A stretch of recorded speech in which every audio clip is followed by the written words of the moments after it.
च्या सक्षमीकरणासाठी नगर विकास विभागाच्या माध्यमातून 100 कोटींची तरतूद आपण या ठिकाणी करतोय। कारण महिला सक्षमीकरण आता लाडक्या बहिणी योजना वगैरे सुरू आहे, बचत गट जे आहेत ते देखील अधिक सक्षम करणं यासाठी आपण तो प्रयत्न करतोय।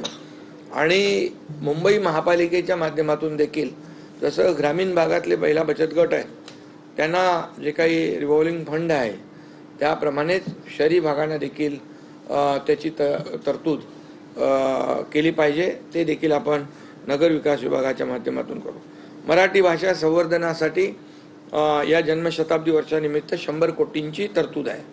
मराठी भाषा आता बाळासाहेबांचं मराठी प्रेम आणि सगळ्या गोष्टी ज्या आहेत हे आपल्याला माहीत आहे आणि त्यासाठी देखील ती तरतूद आहे। शालेय शिक्षण विभागाच्या माध्यमातून हिंदू हृदय सम्राट बाळासाहेब ठाकरे यांच्या जीवनावर आधारित चित्रकला स्पर्धा, वक्तृत्व स्पर्धा व निबंध स्पर्धा आणि व्यंगचित्र स्पर्धा यासाठी देखील मोठ्या प्रमाणावर ही स्पर्धा होईल आणि त्यांना एक जी काही चांगलं त्यांना प्रोत्साहन मिळावं यासाठी त्याची देखील आर्थिक तरतूद आपण करतोय। त्याचबरोबर 10,000 विद्यार्थिनींना सेल्फ डिफेन्स प्रशिक्षण या ठिकाणी आपण करतोय। यासाठी आर्मीचे जी आमची विंग आहे आर्मीची रिटायर्ड ऑफिसर ते यासाठी त्यांना प्रशिक्षण देणार आहेत आणि त्याचा देखील फायदा या सेल्फ डिफेन्ससाठी होईल।